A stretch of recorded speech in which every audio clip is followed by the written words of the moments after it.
una de las armas más poderosas que está utilizando el enemigo hoy en día para desanimar a los cristianos es el arma del miedo. El temor es tan antiguo como la raza humana. Ha estado con nosotros desde el principio. Y digo casi desde el principio porque en el diseño original de Dios el miedo no estaba contemplado. Ahora, el enemigo fue quien abrió esa puerta para que los seres humanos hoy en día vivamos en zozobra. La primera vez que aparece la palabra miedo es en el libro de Génesis, en el capítulo 3, del versículo 8 hasta el versículo 11. Se narra ahí que Adán y Eva escucharon la voz de Dios que se paseaba por el huerto, llamándolos a ellos: Adán, ¿dónde estás tú? Y dice la palabra del Señor allí que Adán se escondió porque tuvo miedo.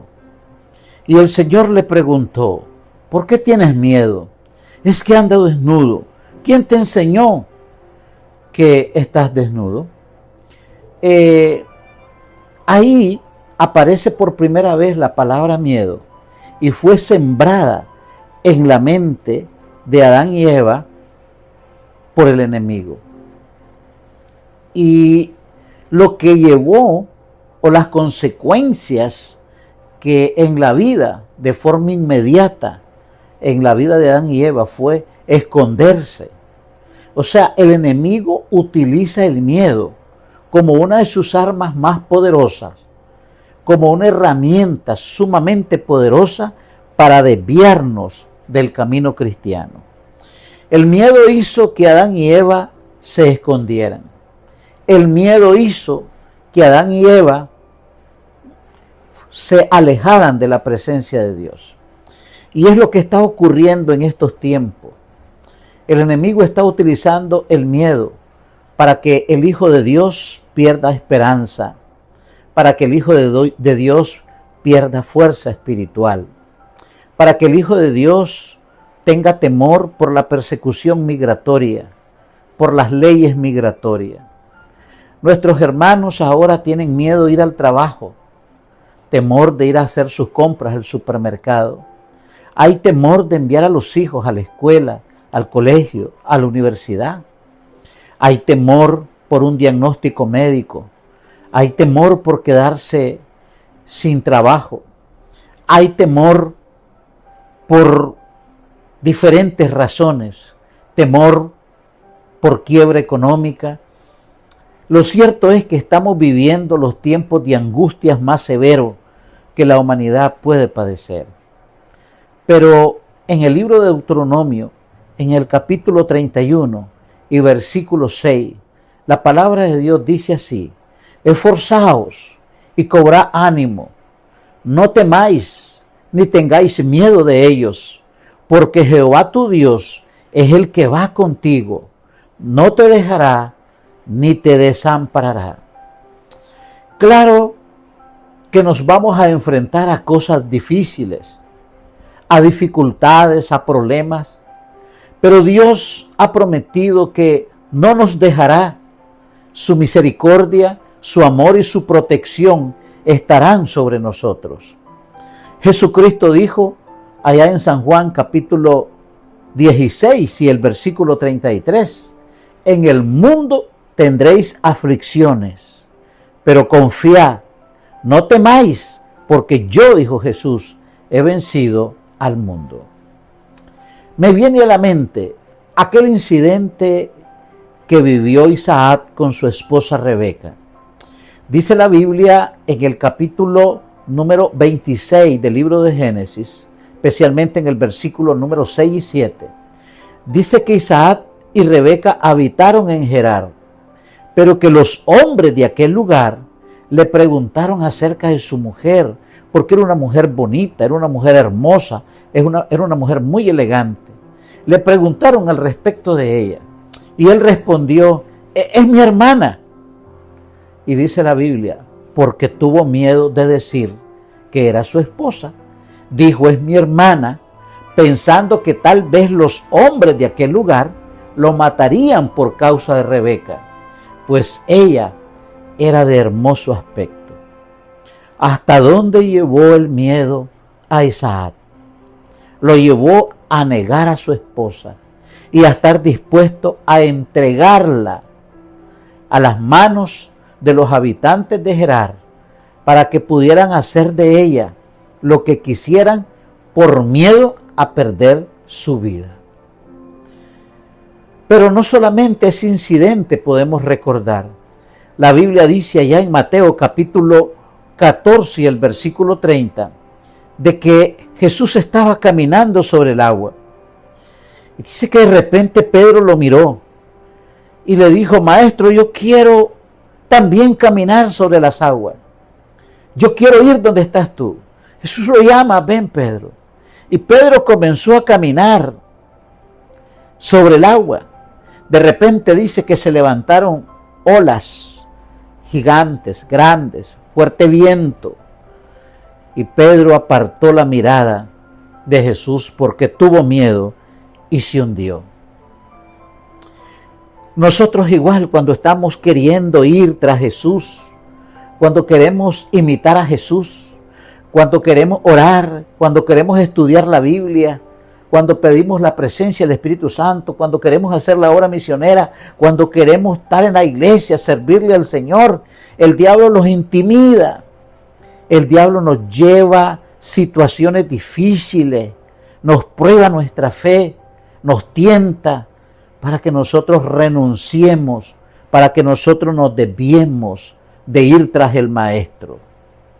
Y la primera herramienta que él utiliza es el temor.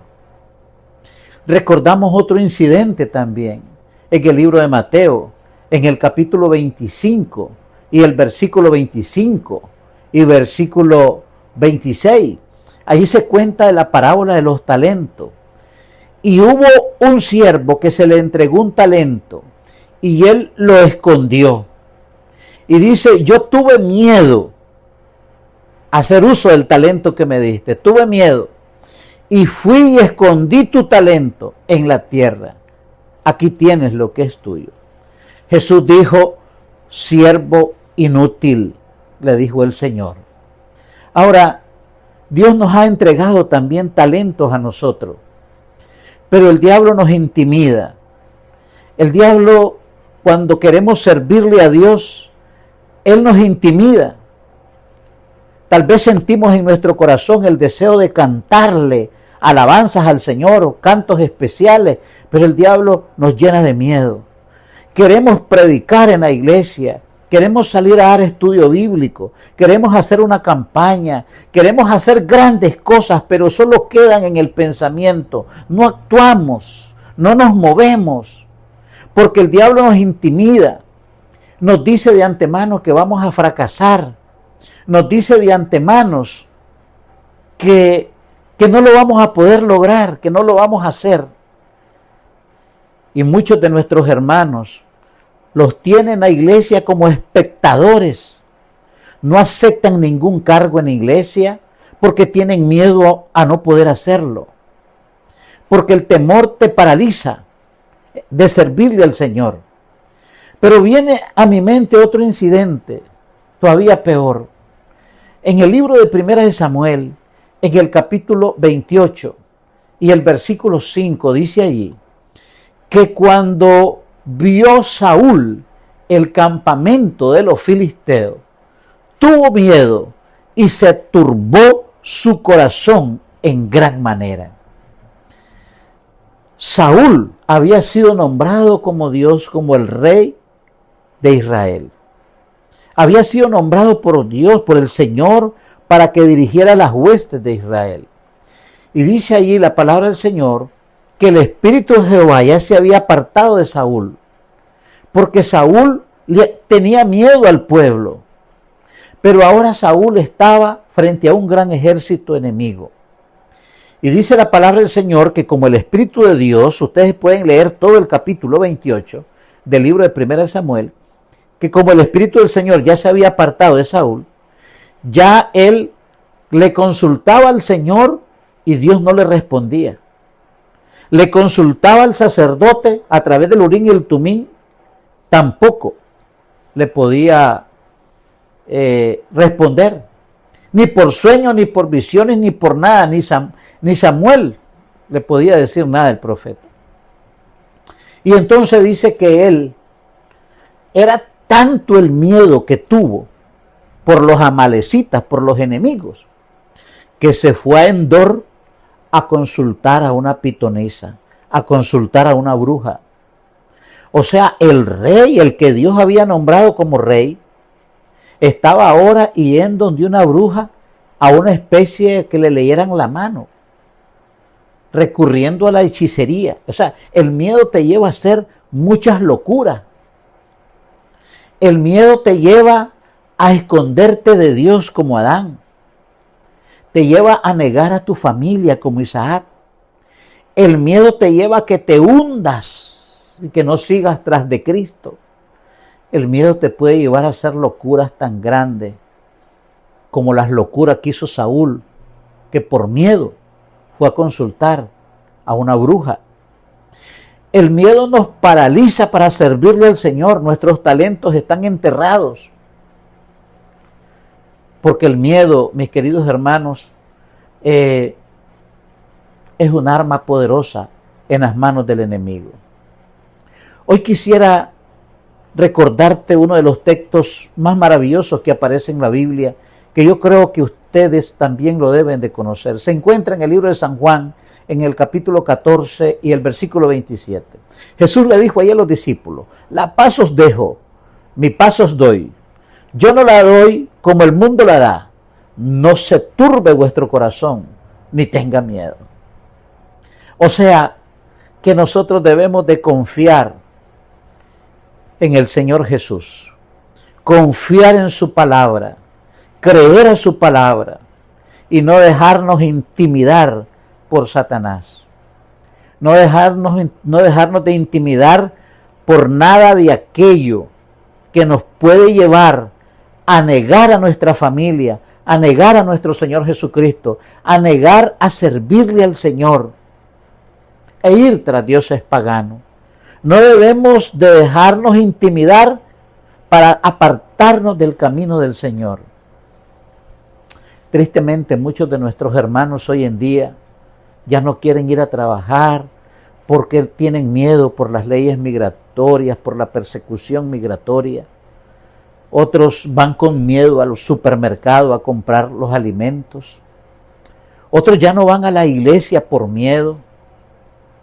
Otros tienen miedo a perder el trabajo, miedo a un diagnóstico médico desfavorable, miedo a acercarse a Dios, miedo a dar un estudio bíblico, miedo a dictar una campaña. Hay tantos miedos hoy en día que está afectando muchísimo al pueblo de Dios. El libro de Salmos, en el capítulo 27 y versículo 1, dijo el salmista David: Jehová es mi luz y mi salvación. ¿De quién temeré? Jehová es la fortaleza de mi vida. ¿De quién he de atemorizarme? Si nosotros hemos elegido seguir a Cristo, si nosotros, mis queridos hermanos, le hemos entregado nuestra vida al Señor y lo hemos confesado públicamente a través del bautismo, si nosotros hemos hecho pacto con Él, si nosotros somos hijos de Dios, siervos del Señor, no debemos de dejarnos intimidar por Satanás. Sabemos que el miedo es una herramienta que le ha dado resultado a él a lo largo de la historia. Y él sabe que nosotros también hemos pasado experiencias difíciles que hace que nuestro estómago tiemble, que hace que nuestra vida espiritual y física sucumban ante las pruebas y las dificultades de la vida. Pero esta noche yo te quiero decir que cobre ánimo, que no te dejes intimidar por el enemigo. Ahora, ¿cómo podemos enfrentar nuestros miedos? los miedos se enfrentan con la palabra de Dios. En el libro de San Juan, en el capítulo 14 y versículo 1, Jesús dijo: no se turbe vuestro corazón, creéis en mí, creéis en Dios, creed también en mí. ¿Recuerdan ese texto? No debemos de permitir, ¿verdad?, que el corazón se llene de angustia, porque si abrimos esa puerta, el enemigo entra y nos destruye. ¿Qué otra cosa debemos de hacer para enfrentar el miedo? Necesitamos entregarle nuestros pensamientos al Señor, porque a través del pensamiento el enemigo se entroniza en nosotros y él comienza, ¿no?, a gestar pensamientos e ideas que simplemente nada más son temores que prácticamente no van a ocurrir, son temores inventados que nuestra mente se encarga de alimentar. Y en el libro de Proverbios, en el capítulo 10 y el versículo 24 dice: lo que el impío teme, eso le vendrá. Cuando usted a través de su mente está pensando que está enfermo, que va a perder el trabajo, que lo van a agarrar yendo al trabajo, yendo al súper, yendo al colegio, que la migración lo va a deportar, que usted tiene, y la mente comienza a gestar simplemente temores, situaciones inventadas, el enemigo toma control de su mente. Y usted y yo no debemos de dejar de intimidarnos. Es más, ni le debemos de dar cabida a esos pensamientos, porque la palabra de Dios dice: lo que el impío teme, eso le vendrá. Nosotros mismos, con nuestros pensamientos negativos y llenos de temor, estamos llamando la pobreza, estamos llamando la desgracia, estamos llamando la destrucción del matrimonio, la destrucción de nuestros hijos, la pérdida del empleo, las enfermedades físicas. Es decir, el temor es un asesino. Es un asesino de la paz mental, de la tranquilidad, de conciliar el sueño. Cuando vayamos a dormir, nos arrodillamos, nos colocamos en las manos del Señor, estudiamos un poco su palabra y descansamos. En paz me acostaré y en paz me levantaré, porque Jehová mi Dios vela mi sueño. Mi acostar y mi levantar, Él lo observa. Él me cuida, Él me ama. Él tiene un plan para mí de vida eterna. Y aunque el diablo vino para matar, destruir y robar, Cristo vino para darme vida y vida en abundancia. Además de que tenemos que estudiar la Biblia, además de que nosotros tenemos que cuidar nuestros pensamientos para que el enemigo no tome control de ellos, necesitamos vivir por la fe. Recuerde que el miedo tiende a paralizarnos. Por lo tanto, una solución efectiva es hacer justamente lo contrario, no paralizarnos, sino que marchar, ir hacia adelante, caminar, movernos, aun que tengamos miedo. ¿Recuerdan cuando David enfrentó a Goliat? Yo me imagino que tuvo miedo. Donde lo miró el gigante, miró las corazas, la espada, cómo estaba bien apertrechado, miró que andaba hasta guardaespaldas, escudero. Sin embargo, David, a pesar de todas esas ventajas que Goliat tenía, él se movió, bajó corriendo de la cima con su honda y le dijo: tú vienes, eres un gigante, vienes bien armado, bien protegido, pero yo voy contra ti en el nombre de Jehová. Aunque posiblemente tenía miedo, él se movió aún con el miedo. La fe mueve montañas. La palabra de Dios dice que aunque el enemigo suene los tambores para intimidarnos alrededor nuestro, amenazándonos con quitarnos el trabajo, amenazándonos con quitarnos la salud, amenazando con quitarnos la vida, amenazándonos con la deportación a nuestros países, aún con todos esos temores que el enemigo está utilizando para causarnos angustia, tristeza, desviarnos del camino del Señor, lo que Él quiere es que nosotros desconfiemos de Dios, desconfiemos de su palabra, desconfiemos de sus promesas y que nos apartemos en pos de Él. Eso fue lo que hizo con Adán. En un estado de perfección, el pecado entró a la vida de Adán y Eva. Y el resultado fue, por miedo, esconderse de la presencia del Señor. Y eso es lo que el diablo quiere, que nosotros nos desviemos del camino y empecemos a desconfiar de Dios por miedo. Por eso concluyo recordándote este maravilloso texto que aparece en el libro de Isaías, en el capítulo 41 y el versículo 10. Dice así la palabra del Señor: no temas, porque yo estoy contigo. No desmayes, porque yo soy tu Dios que te esfuerzo. Siempre te ayudaré, siempre te sustentaré con la diestra de mi justicia. Tremenda promesa, tremenda palabra. Es un aliciente para nuestros tiempos hoy en día, cuando el diablo suena los tambores del miedo para arrastrarnos y apartarnos del camino del Señor. Ánimo, mi querido hermano, mi querida hermana. No tengas temor. Cristo va al frente. Cristo va abriendo camino. Jesucristo ya venció. Jesucristo nuestro Señor ha prometido estar con nosotros todos los días hasta el fin del mundo. Que Dios te bendiga y fortalezca tu vida espiritual. Y recuerda, no hay privilegio más grande en esta tierra que adorar al Señor, que servirle al Señor y que amarle de todo corazón, y que podamos seguir al Cordero por donde quiera que va. Dios te bendiga.